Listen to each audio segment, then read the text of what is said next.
afternoon, everyone. Welcome to this afternoon's Politalk Roundtable series.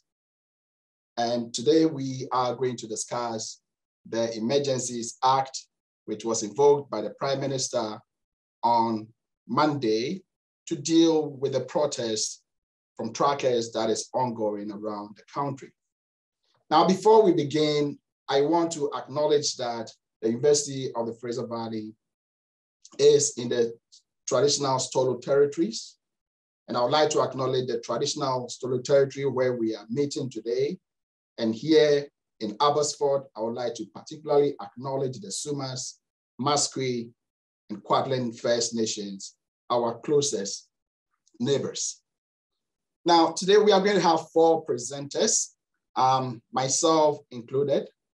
I am Edward Akuffo. I'm an associate professor in the Department of Political Science, and I'll be your chair and presenter as well this afternoon. I'll be presenting on national and international security issues relating to this Emergency Act. Professor Hamish Telford will lead the presentation. Professor Hamish Telford is an associate professor in the Department of Political Science. Professor Telford's teaching and research focuses on Canadian politics. The next presenter will be Professor Jessica Price. Professor Price is in the Department of Political Science as well, and her teaching and research also focuses on social movements and protests in politics. And today she'll be sharing insights on politics relating to this particular topic. Professor Jeffrey Orr is in the Department of Communications. Professor Orr recent research is focused on national identity issues and issues relating to borders. So Professor Orr will be sharing his insight as well relating to national identity and borders issues relating to this particular topic. Without much ado, I will send it over to Professor Telford to set us off this afternoon. Professor Telford. Thank you, Edward. I'm in a public space here and you may hear music in the background, but I hope my voice is coming through clearly. I want to focus my comments on the Emergencies Act itself. As many of you have probably heard over the course of the past week, the Emergencies Act was introduced in the 1980s to replace the old War Measures Act, which was used in the First and Second World Wars, as well as in the October crisis to deal with the FLQ situation in 1970. But with the advent of the Charter of Rights and Freedoms, the old War Measures Act was no longer tenable. So a new act, the Emergencies Act, was brought in so that it would be compliant with the Charter of Rights and Freedoms. It's a much more focused and narrow instrument, or put another way, the War Measures Act was a much more blunt instrument, which allowed for the complete suspension of civil liberties, including habeas corpus. We're not dealing with anything like that here. I do want to look at greater detail of the act, so let me bring it up on the screen here and share it with you all. And here we can see the Emergencies Act and its purpose, where it states that the obligations, the safety, security of the individual and protection of the values of the body politic, as well as the sovereignty, security, and territorial integrity of the state are fundamental obligations of the government, and from some time to time, those obligations may be seriously threatened by a national emergency. It does state very clearly that the act is to happen subject to the supervision of Parliament, as well as being compliant with the Charter of Rights and Freedoms. Those are safeguards built right into the act itself. Scrolling down, we need to really take a look at this provision to determine when a national emergency can be declared. So for the purposes of this act, a national emergency is an urgent and critical situation of a temporary nature that A, seriously endangers the lives, health, or safety of Canadians and is of such proportions or nature as to exceed the capacity or authority of a province to deal with it, or seriously threatens the ability of the Government of Canada to preserve the sovereignty, security, and territorial integrity of Canada, and that cannot be dealt with under any other law of Canada. So in this situation, we're dealing with B here. There was some discussion at the beginning of the pandemic of invoking the National Emergencies Act. That would have been under A. but we're under B here. So we have to sort of try and ascertain to the best of our abilities as to whether we are in a situation that the ability of the government of Canada to preserve the sovereignty, security, and territorial integrity of Canada is seriously threatened by the protests that we are witnessing, and whether or not these protests cannot be dealt with effectively by other laws. Now, obviously, we've had a serious disturbance in the city of Ottawa, and we've had border blockades.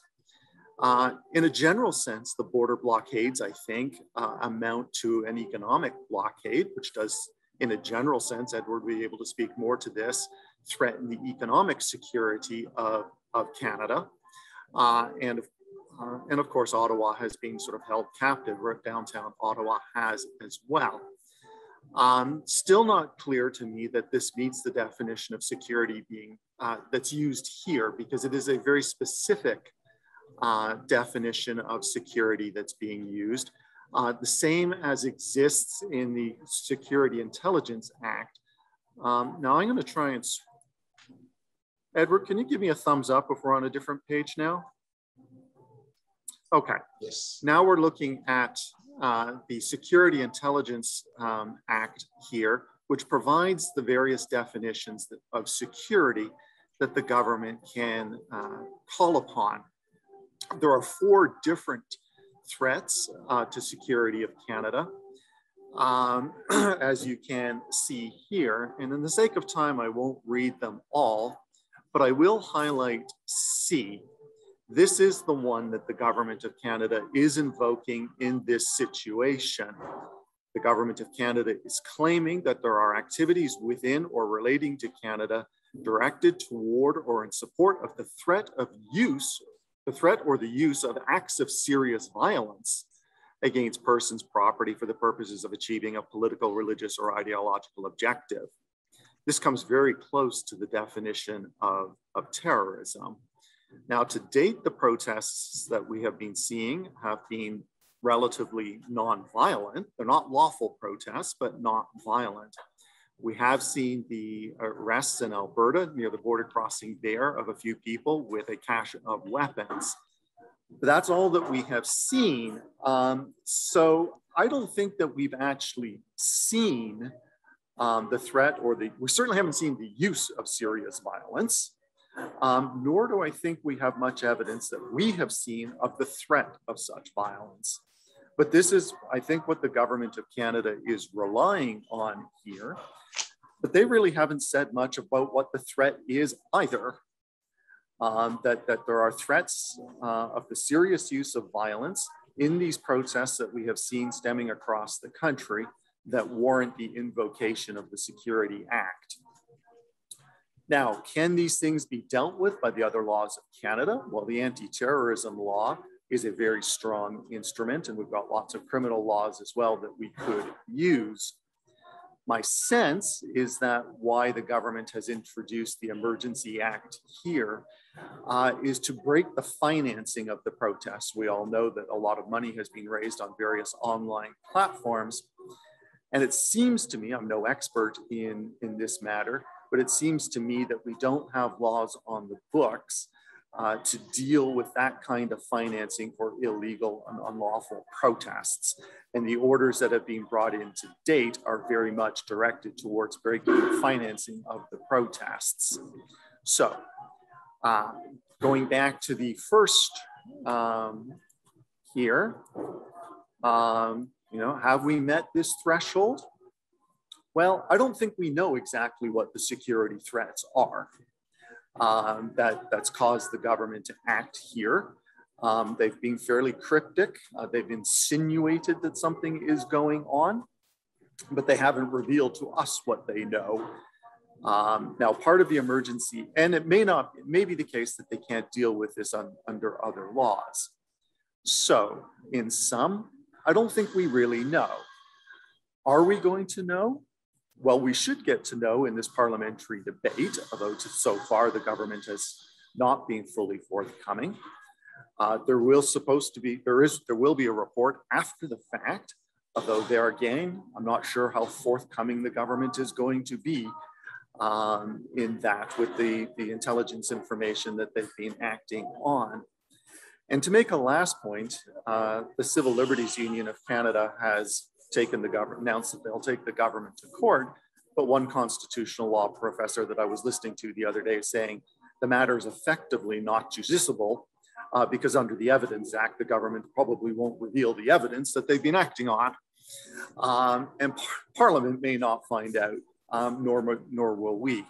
So in sum, have they made their case here? It's certainly not a slam dunk case. That I'm discussing this with my constitutional law class on Wednesday. It's not a slam dunk case. They have not proved their case so far beyond a reasonable doubt. But that's a criminal standard, which they don't have to meet. We have a civil standard of on the balance of probabilities. Maybe on the balance of probabilities they have, but again, that's not the standard that would be used by a court. The standard is, do they have a reasonable belief that such a threat exists? That's a lower standard. I would hope that they've have reasonable belief for using such a strong measure, but to date, I don't think we have the evidence to be able to adjudicate the situation fully. So I'll stop it there and let my colleagues take over. Thank you. Thank you very much, Professor Hamish. Let's get to Professor Price. So I'm going to talk a little bit about protest and about how to think of this particular instance of a protest movement. So one of the things that sometimes happens when we discuss large groups of people engaging in protest is we assume that they're very well organized from the top down and that everyone shares a coherent ideology.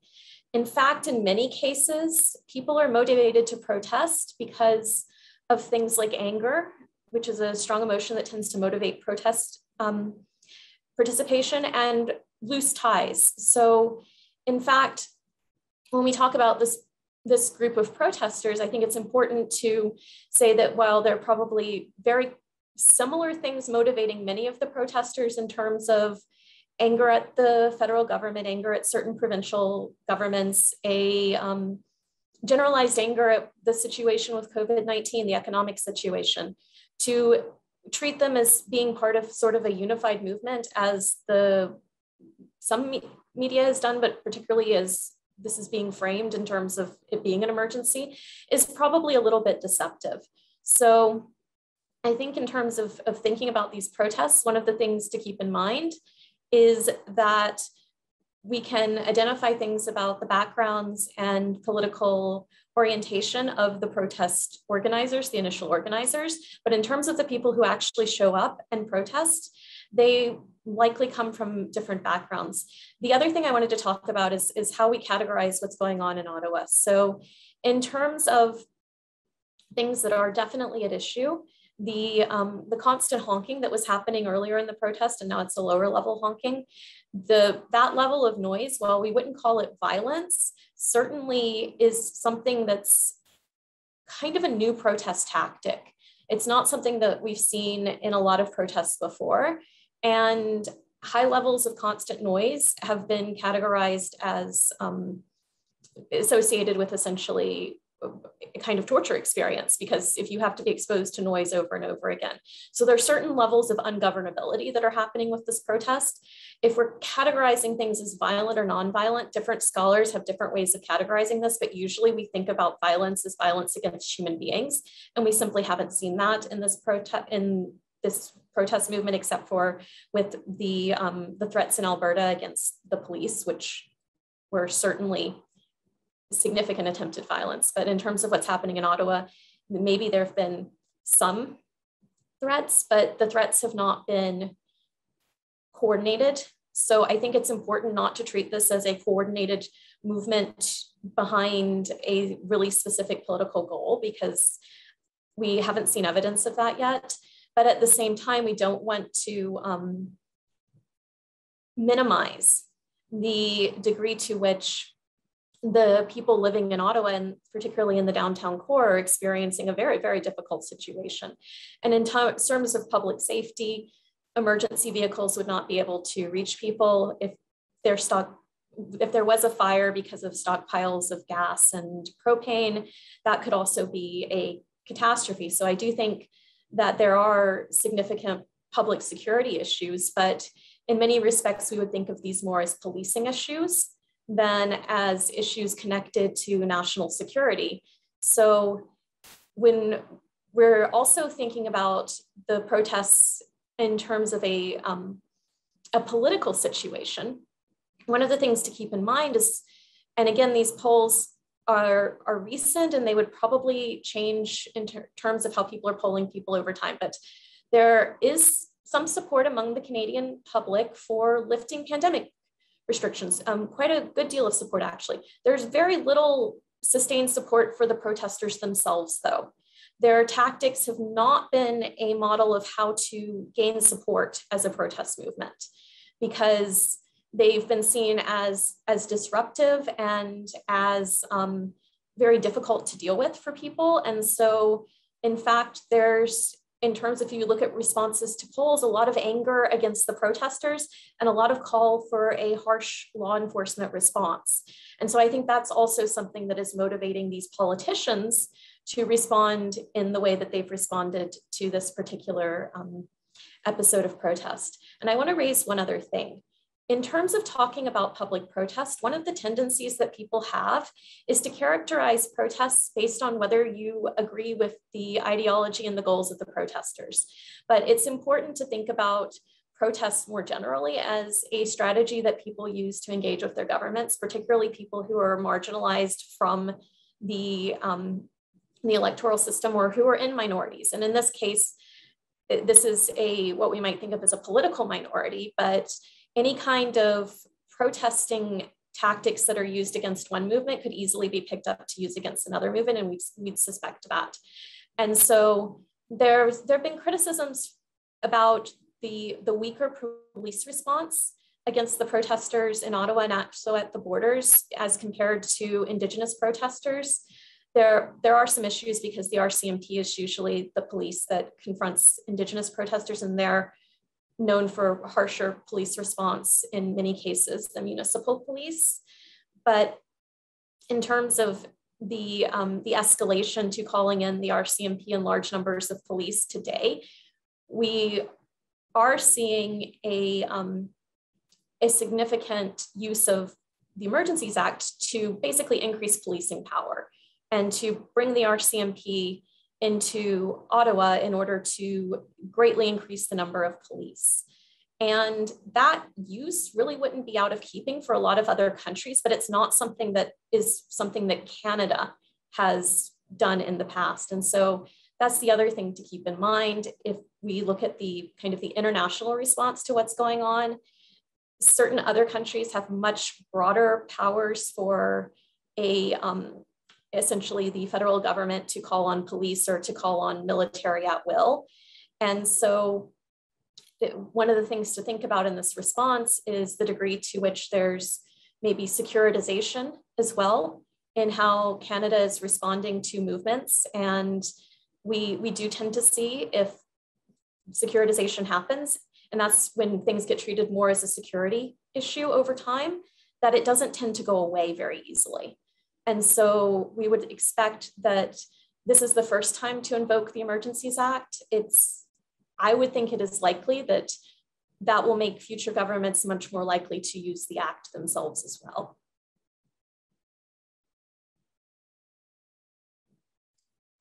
Thank you very much, Jessica.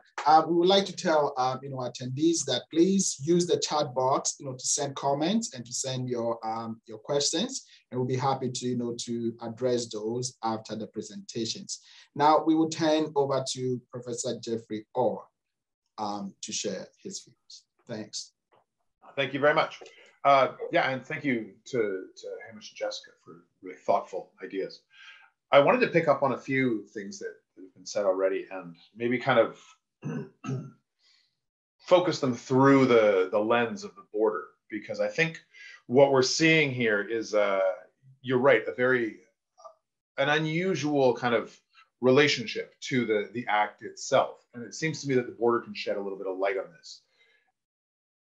The preamble to the act itself has this interesting kind of movement through the individual, the body politic, and then the sovereignty, security, and territorial integrity of the state. And I think in the way it's been applied, we're seeing a sort of reversal of that, right? Where we're looking at things like, first, the territorial integrity, and especially maybe the economic integrity of the state being protected, and then only later dealing with things like the safety and security of the individual. So the primary focus, I think, in actual enforcement in the last few days that we've seen the act in action has been the Ambassador Bridge, which is maybe not surprising given that it handles 25% of Canada's GDP.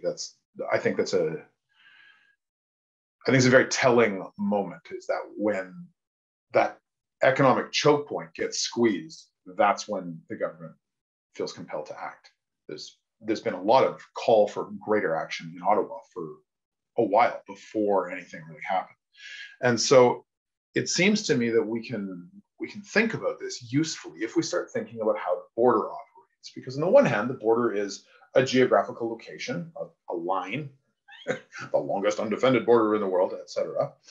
But it's also, especially in the last 20 years, a more abstract concept. We have these ideas of citizenship, of the body politic, and of the relationship to the body politic in terms of discourse, in terms of things like citizenship status, even in terms of things like a nexus card or that kind of pre-clearance that has to do with the securitization that Jessica was talking about. I think that's a really important element.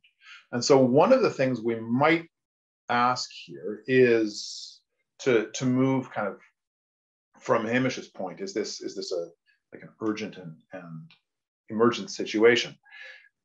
I would argue that what's being done with the Emergency Act at the moment is kind of an existential situation, right? We're thinking about what constitutes the body politic, what the government is thinking about, what constitutes Canadian identity. And I think your point is very well made, Jessica, about the difference between a protest and whether or not you agree with the protesters. So, for instance, we might ask, what constitutes the border? Because if the border is a kind of cultural shield, as it was in, say, the 70s, where we were able to use the CRTC to create Canadian content, to block foreign influence in media, that, I think, has disappeared. And the economic integration is far more pronounced, but so is the cultural and social value integration. We see things like Facebook becoming really important. The financing of the protest movement through cryptocurrency and through these kind of give, send, go type or GoFundMe type elements. And that seems to me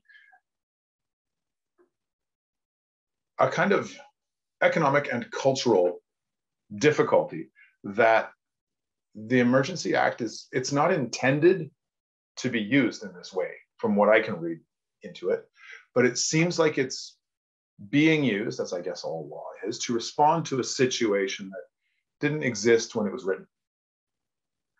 And whether or not this is the best response, it's interesting to me that the border has played such an obvious economic push to do this, followed kind of in a secondary role by the safety and security of citizens in Ottawa, especially. Whether or not we need new laws, whether or not we think about the CRTC as a kind of captive entity in terms of big business and economics, I think the issue from my communications perspective, at least, is how this act is impacting things like communications, finance, economics, as they relate to our understanding of what Canada is as an entity and what Canadians are as citizens. Because one of the really telling moments here is the American, especially, I think, but not exclusively American, media's attempt at divisiveness and whether or not Canada is able to respond in a structural way to that kind of binary, divisive political discourse. I think this is one of the ways to demonstrate or maybe signal that that kind of discourse is problematic for the Canadian body politic and might not be welcome here. Whether or not it's the best way to do it, I think is, personally, I think it's a bit of a stretch, but I also think it's going to be used in that manner. I don't think I'd be very surprised if we didn't see longer term changes to things like the financing of political parties and political movements. And I hope maybe some changes to the media landscape in Canada as a result of this moment in the political discourse.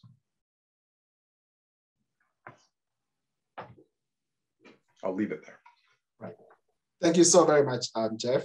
I will finish off the presentations. And I'll begin my comments by saying that the words of politicians should not be taken lightly, and more so when it is coming from the Prime Minister. And I'm saying this relating to the securitization, which both Jessica and Jeff have already mentioned. That in the securitization process, an issue that is non-political quickly becomes politicized, and then it is securitized. In this context, we saw a trackets movement, which was within the right to protest, and political issues quickly becoming politicized, and then it has been securitized with the invocation of the Emergency Act by the Prime Minister. Now, the good news, though, is that the invocation has not led to militarization, which it's not, which means that if it is militarized, then it is really becoming extremely dangerous situation. Now, this securitization process, in fact, is interesting in the sense that the speeches that are delivered by politicians have a lot to do with constructing an issue. That the Prime Minister is a securitization actor. That when he issues statements and he says that decisions have not been taken lightly, then seriously they may not have not been taken. They were not taken lightly, because there are so many things that goes on behind the scenes that is not that the naked eye or the public eye cannot see. So on the basis of that, as the leader and head of government, his words are so powerful, and his words can create the situation where it defines the content and the parameters of the securitized issue. But what is interesting here is that this securitization doesn't occur overnight. It takes time to build up. And when we go back before the declaration or the invocation of the Emergency Act, we can clearly see some pronouncements that went on, especially if you have watched some of the debates that went on in Parliament, and even in the process where the Emergency Act is being debated now to either affirm it or to revoke it. You can see that some of those pronouncements continue to even have been occurring in Parliament. For example, there have been some parallels that have been drawn with the FLQ crisis. There have also been some parallels that have been drawn with the protests relating to right-wing and violent groups, white supremacist groups, and all that. So when these are happening, it kind of built up the momentum to give the credence, for the securitization of the issue. Now, but what is interesting is that two key provinces, which I will say are really, very close or at the heart of some of these contentious, debates, have actually, rejected or opposed to this, the invocation of the Emergency Act. And that these are Alberta, where a cache of weapons and ammunition were found, among the protests.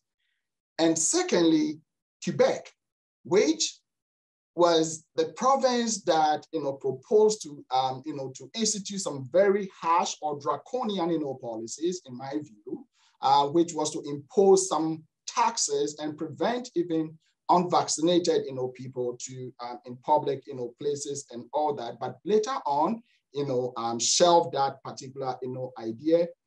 This has come out in addition to Alberta to oppose this, invocation of the Emergencies, Act.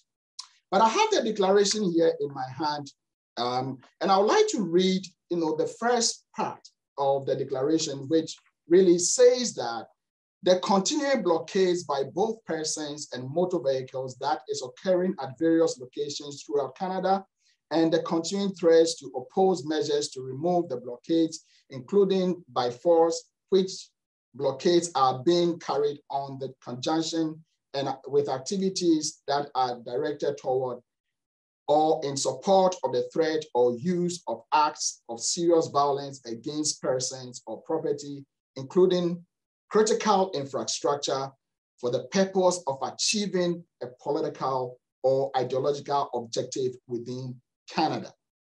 And then part B, talks about, the threat of the blockade to economic security. It does use the term or the concept economic, security. Now, this is the last part of part A that I would like to emphasize. That is for the purpose of achieving a political or ideological objective within, Canada.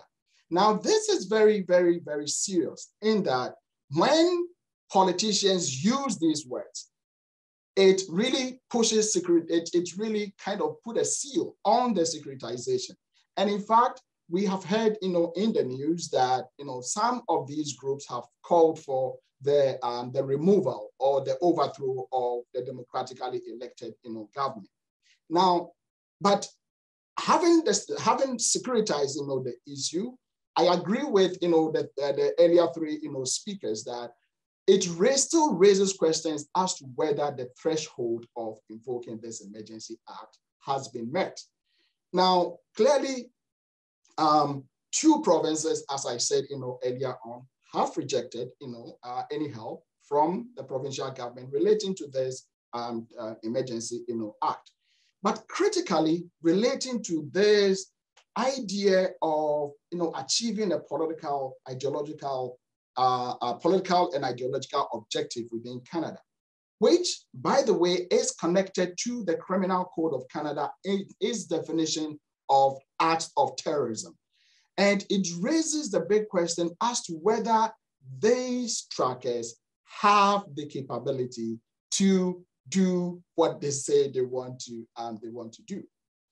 In my mind, it's clearly, and the government so far has not been able to, demonstrate, to the public that these folks actually have the capability, to do this. And especially when, the borders and the bridge, the Ambassador Bridge has been cleared, and also the other entry points in Coutts and also Emerson have also, been cleared.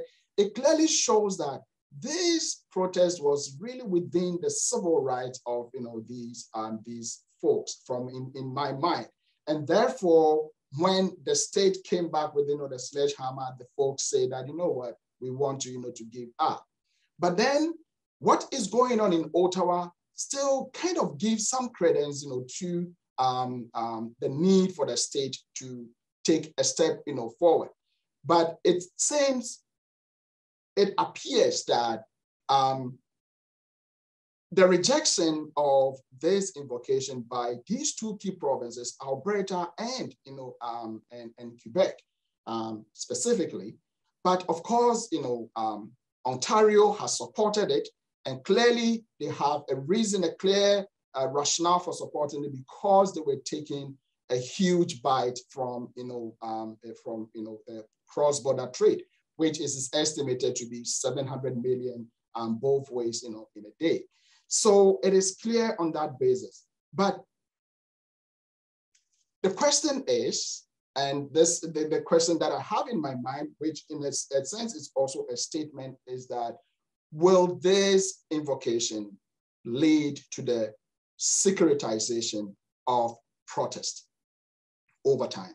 And what does that mean, for the civil liberties and the right of association and other human rights that are guaranteed in the Charter of Freedom and Rights?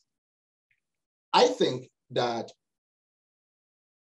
the failure of the Prime Minister and the government to us at now been able to convince the Canadian public, especially those who disagree with the invocation, that this situation called for the Emergency Act to be used for the first time in the history of Canadian politics, still raises serious, concerns, and that going forward, it is incumbent on the Prime Minister to come out, the government to come out and clearly state and convince, the public that this indeed called for using a bigger hammer than what the provincial and the municipal authorities were using to address the situation. I will end it at that, and we'll be happy to take questions and comments from our attendees. Thank you.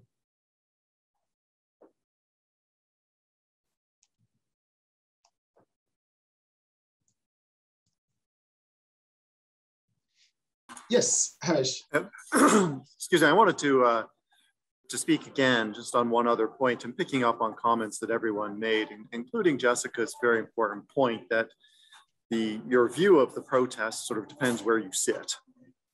And if you're ideologically sympathetic or not. We have seen a polarization in Canadian politics, as we have seen in American politics and other Western democracies over the last decade or more. And I suggested that the government has brought in the Emergencies Act here to deal with the financing of this unlawful protest. And this raises, this is a sore point with conservatives in Canada who have complained for a long time about foreign funds being raised to support the environmental movement in Canada against our natural resource extractions, oil and gas in particular. This so animated the government of Alberta that they launched an inquiry on this. Now that inquiry found that yes, foreign money was supporting environmental activism in Canada, but legal activism. Whereas what we've got in this case with these protest trucker convoys is an unlawful protest.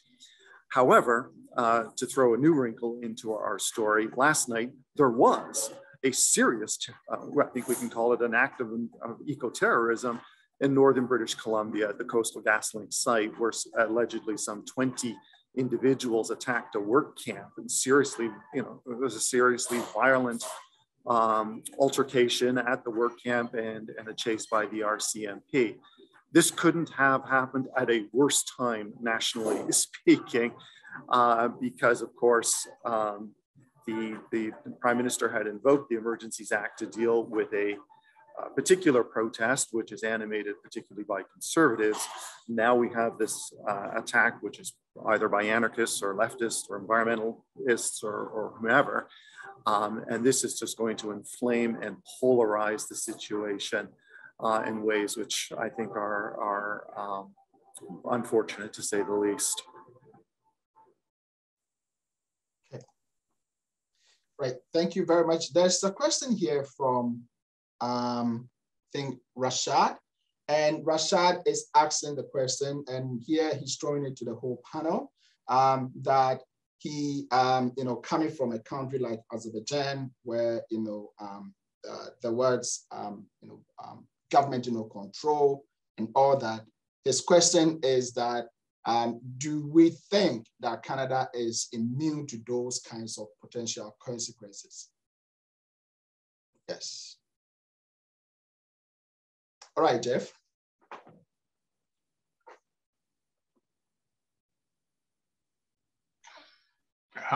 was having trouble unmuting there, sorry.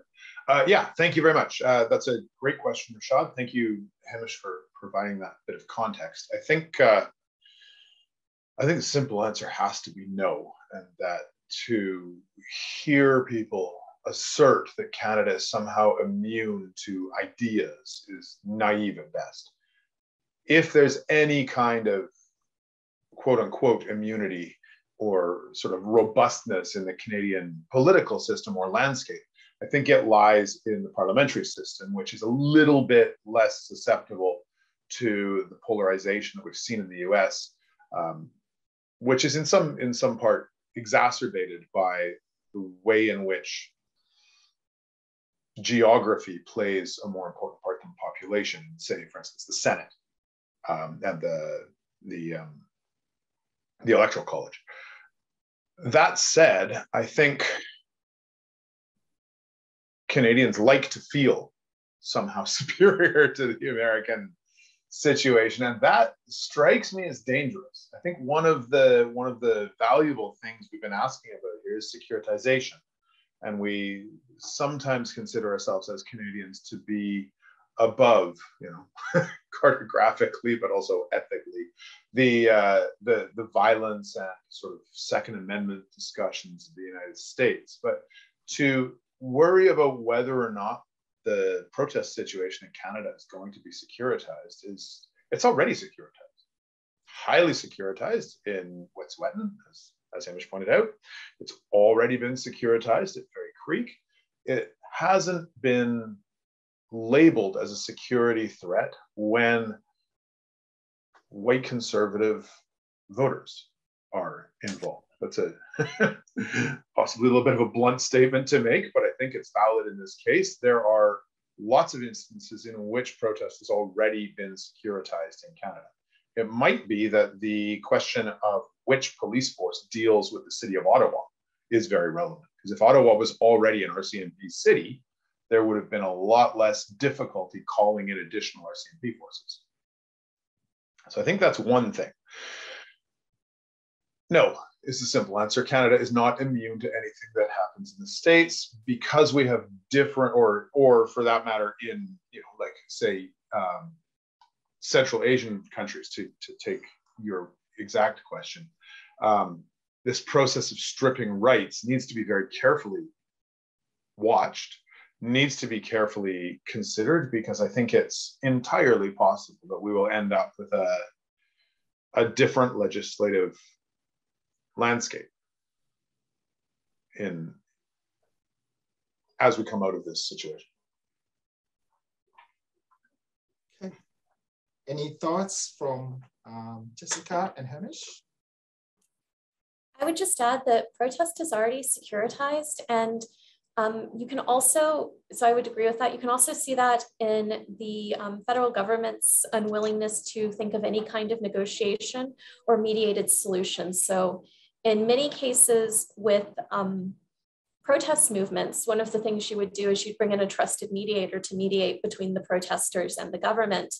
Instead, the current government has been framing the protesters in the same way you don't negotiate with terrorists. And so they're treating them essentially as outside of the political community, and therefore negotiation is not open. And I think that's actually been a trend with protests in general in Canada, because while in some other places, the idea of meeting with protesters or even meeting with people who would be a much greater threat to the state than protesters, so like an armed insurrection, for example, after a ceasefire, is considered the way to de-escalate politics and de-escalate political violence. But instead, this has been framed as a policing situation, not a diplomatic situation, not a political situation.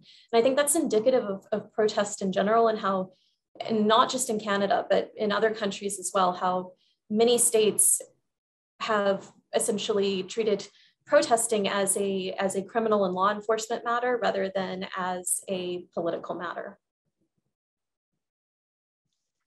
Okay, I would like to add, a quick comment, to this, and that is, the challenge with the securitization of the protest is that it does not really categorize who is being and what is being securitized at this point. in that it appears that it's a blanket securitization. But within the protest, one could reasonably, argue that there may exist, those who are totally opposed to, vaccine, any form of, vaccines. But there may be also those who are opposed to COVID-19 vaccines specifically, but are in favor of, vaccines and in favor of vaccines generally, but are opposed specifically to the COVID-19, vaccine. Or there are also those who are vaccinated and want the government to remove all these mandates so they can return to some form of, normality. Now, without specifying, who and what is being, securitized, but there's what appear more as a generalization or a blanket, if I may use that term, securitization.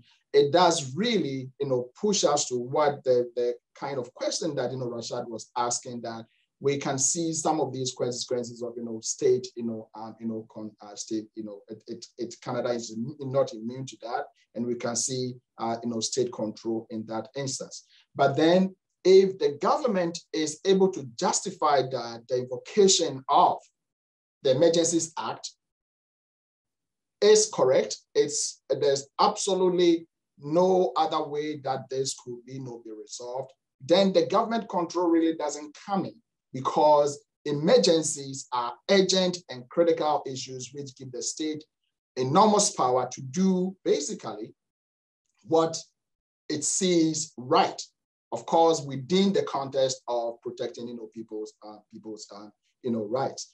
Now, but another important, question dimension to this is the international security, aspect, especially relating to, foreign. Some of the information we have is that some of these protesters are foreign, funded, that they have links to other, right-wing, groups, outside of, Canada, and that we have also seen domino effect of this protest in other parts of, the world, where there are in Paris, in other, capitals on the European, continent, as well. What really does raises the question as to this shows the impact of, of globalization and how states are really struggling to contain how, one issue on one part of the world can quickly, affect other parts of, of the world and create a situation where there is some form of, cooperation or some form of, diplomatic engagement to address this particular issue. In fact, that is even true relating to this specific case that we are talking about, because the Prime Minister, met the press, met the media, and on Friday, a week today, and said that he had spoken to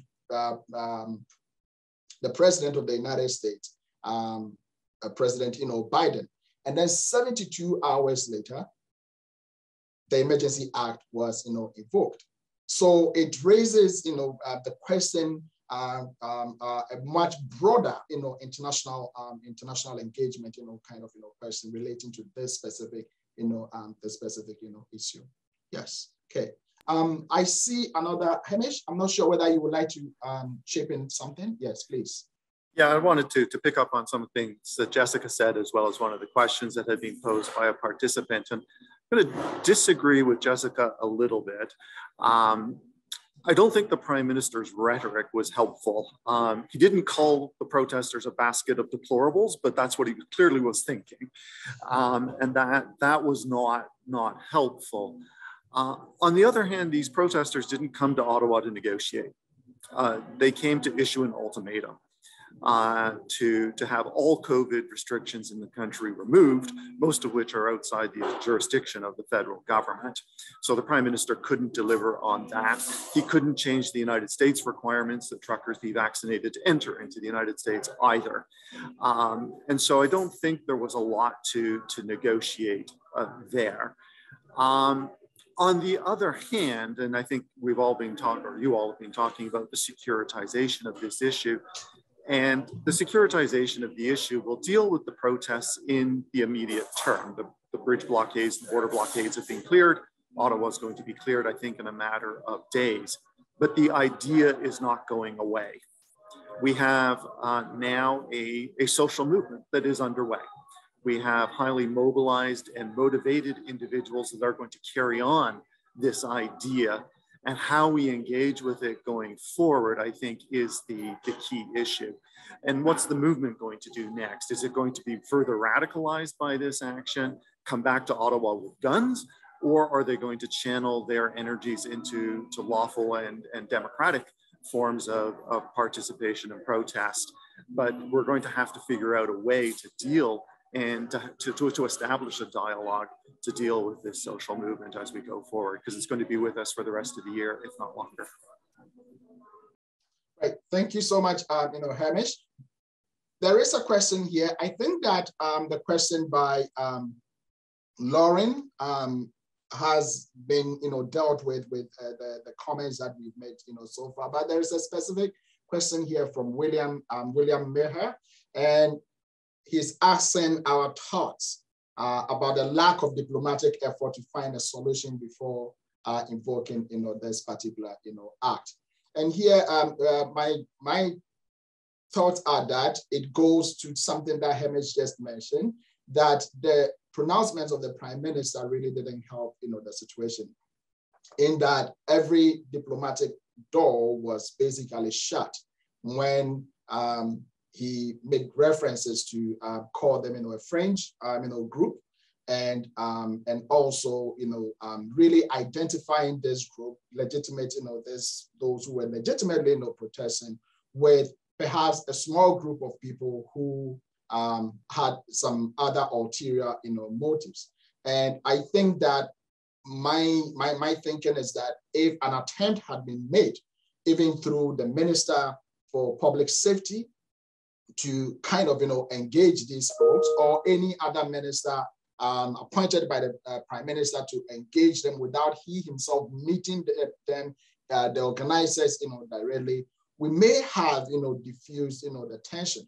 Because what we know is that this is a country of law, where the rule of law rules, supreme, and that things don't just get done overnight. And that meeting these folks and explaining to them that, we have heard, your grievances, and that we will table, we are going to work a plan out, and that we will debate this thing in Parliament, and, to come up with, an appropriate solution for this. All this will take time. And that would have given the Prime Minister and the government, in my view, time to really work things out.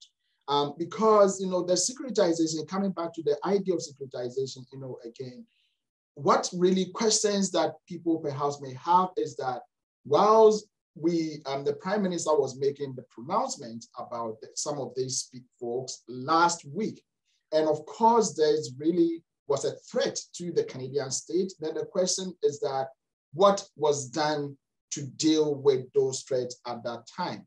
And why does it have to take the Emergency Act to really deal with this particular, issue? Why do we have to securitize it now, when there are laws like, the Anti-Terrorism, Financing Act and all that, that exists, out there, that we could have used, in the last week to address, this particular issue. So yes, there could have been diplomatic, efforts, but the way it was framed, and I hear again, the words of the Prime Minister should not be taken, lightly. And then when he made those pronouncements, it quickly, shut the door to any diplomatic engagement with the leaders to try to find a solution before getting to this stage.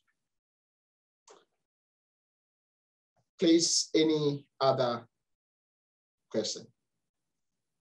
Yes, yes, Jessica, please, go ahead. So I will make one comment. In terms of the dealing with protesters in terms of negotiation, it's not just about fulfilling protester demands, but it's also about getting protesters to protest in a safer way.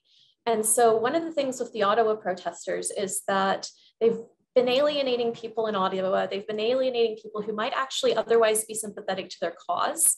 And so I do think, had significant leadership either at the city or particularly provincial or federal level said, if you move to these certain areas, if we make sure we have certain kinds of corridors, et cetera, we will give you some level of hearing or just even a platform, that there could be some things to do. So not necessarily negotiating in terms of negotiating on demands, but negotiating in terms of protest tactics. And if people are angry enough and loosely organized enough, that may get nowhere.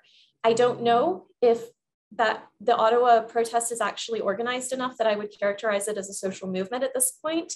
I do think they were building organization, they were building capacity among the protesters over this period of time.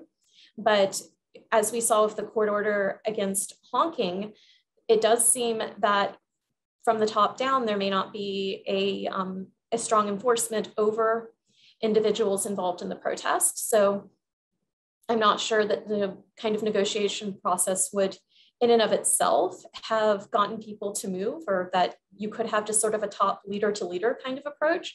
But nonetheless, even if we think of a law enforcement approach, better law enforcement, at least in my opinion, is about de-escalating a situation before you resort to force. And I don't think that the avenues of de-escalation were exhausted in this case. They may not have been exhausted, but there was some attempt to do exactly that, Jessica, by the City of Ottawa and the mayor. They had some success in moving trucks from sort of the downtown core to the parliamentary precinct. Nobody lives in the parliamentary precinct. There are no residents there. There are residents in the downtown core of Ottawa. So the city was able to get trucks moved from part of the downtown core out to Parliament Hill. So that was some measure of success. It came late and it was highly disorganized, I think, on both sides. Right. I don't see any other question here. Oh, I think Jeffrey wants to speak. Oh, yes, Jeff. Sorry.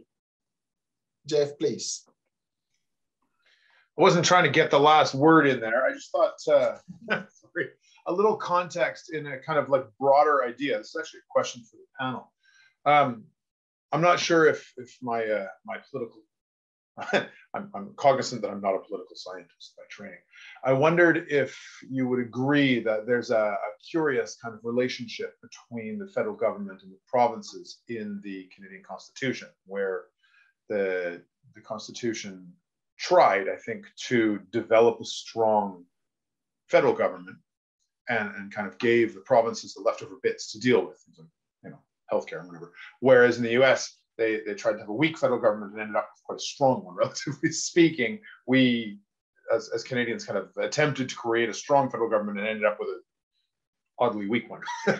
I wondered if the panel had any thoughts on how questions such as the securitization of protest changes the relationship constitutionally between the federal or kind of, I suppose, more in realpolitik terms, between the federal and provincial governments. It strikes me that the moments of kind of increased power for the federal government have historically come through confrontation with what is considered to be a national threat, whether that's, say, Louis Riel, going back quite a long ways, and building the Northwest Mounted Police, the RCMP, the railroad, the FLQ crisis, and then kind of the outflow of that into the 1992 referendum. Yeah, as a communications theorist, I find this very interesting in terms of how we deal with things like the manifestation of the government in territory and in citizenship and in the sort of demarcation of identity on and through the individual. But I wondered if you had any comments or considerations about that provincial federal balance of power. Yeah, one of the concepts that's well known in federalism is called passing the buck. And it's not my responsibility, it's your responsibility. No, it's not, it's your responsibility. Certainly, there were multiple areas of sort of jurisdictional questions here. With the Ottawa protests, in the first instance, it should have been the Ottawa police that dealt with the matter, followed by a provincial response.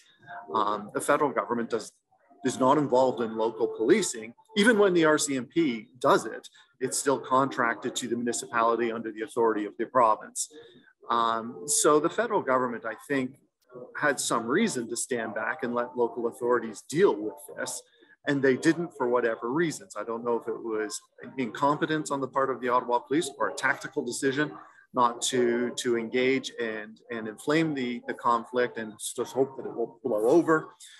The Ontario government, facing an election later this spring, had its own reasons, particularly as a Conservative government, not to confront a Conservative protest. And then also on the border situation, we've got jurisdictional issues as well, because again, policing is local and provincial, but borders are federal. And so when you've got a protest blocking a border, is it a provincial municipal matter or a federal matter? And again, I think there was sort of a lot of, well, you do it, no, you do it. And this was really confusing in the case of Windsor, or in fact, in the case of Surrey, where you do have a municipality that buttresses the border itself. And one of the things that I think we can say is that with the invocation of the Emergency Act, the federal government has said, right, it's our responsibility now, and we're going to deal with it. Whether they actually have that authority and whether this is wise politically are, I think, questions that still have to be answered. Yes, any thoughts on that, Jessica? So I do think that the jurisdictional issues are also part of what, if we're thinking about the Ottawa and the very slow response, part of what happens with the federal government, because this becomes something to be handled by the City of Ottawa. And as Hamish mentioned, there was some late success with negotiations on that, but by that point, it then becomes something that the federal government really can't ignore because the protest is so disruptive. And so I do think the Canadian situation is fairly unique in terms of not carving out really robust policing powers for the federal government. In a lot of other instances, let's take the United States case, they could have called in any number of actors. They could have called in, for example, even the National Guard in this case, if they declared it as a localized emergency. And so I do think that that is something to think about in terms of just the degree to which jurisdictional issues have complicated this. And certainly the number of police in Ottawa initially were not enough to deal with that number of protesters in a safe way. And we're seeing today, right now, that the RCMP has come in, they've put a cordon around the area. And the number of RCMP officers involved, I don't know the total number, but it's quite high. And so it does seem to be, there's a degree of using this as the emergency in order to gain policing resources that in some other contexts and other federal systems would be already part of what the federal government has at its call. I think on my part, I think in addition to what Hamish and Jessica have said about this passing the buck kind of thing that goes on between the provinces and the federal level. Clearly, in the federal state, we all know that when it comes to national security issues, it is in the realm of the federal government to deal with this. So indeed, if this situation constituted a violation of the territorial integrity of Canada in terms of, on our borders, then one would have, this was a threat, at our borders, let me put it that way, then one would have expected the Prime Minister to act even quicker than, waiting till this point. So the question is, why the delay over time? Why that delay? And why was the narrative and the narrative that preceded this invocation of the Emergency Act, the narratives that preceded the narratives that goes on post the declaration, all clearly point to a kind of, and not a straightforward, situation. It's almost like, it's confused. It's not clear as to really what is really at stake, here. And when we talk about economic, security and try to tie that, to the borders, the question is that what really are the content of this economic security, and how can we convince the Canadian public that this is really something that we need to use enormous state power to, address.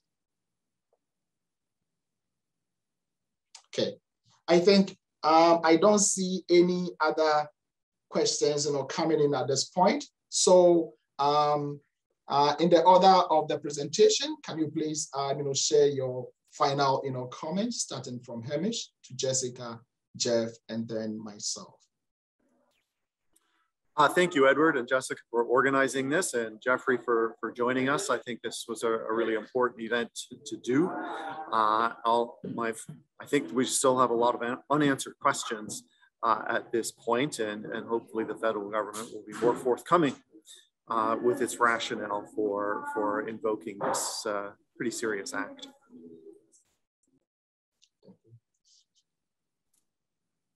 I agree. This is something that we'll need to watch going forward and watch carefully. It's hard to make any kind of predictions at this point because there are a lot of moving pieces. There are a lot of things we don't know.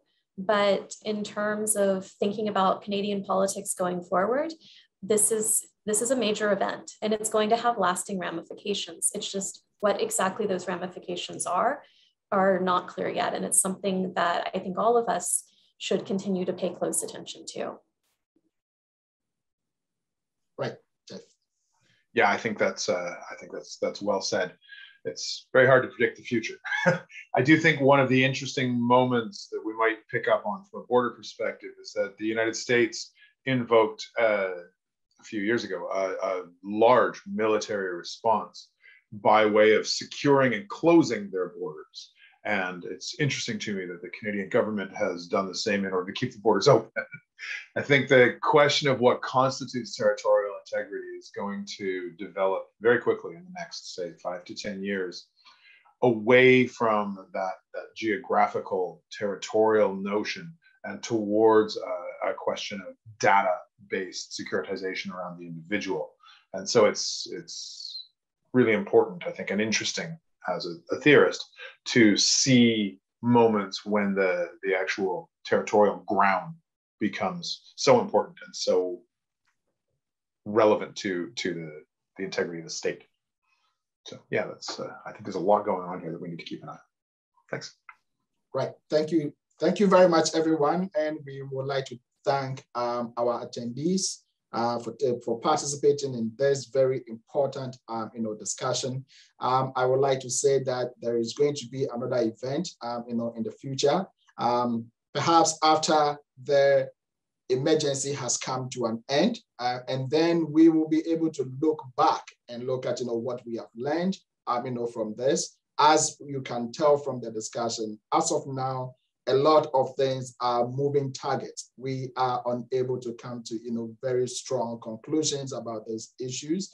And of course, the lasting impact of this Emergency Act on Canadian politics, on protest politics specifically, and of course on democratic rights, rule of law, are questions that will still come up now and continue to be raised into the future. We'll be happy, to reach out to you again in the future, in the near future, to participate in another event. So thank you very much, everyone, for participating, and we look forward to coming your way again with another Politalk Roundtable series. Thanks, everyone.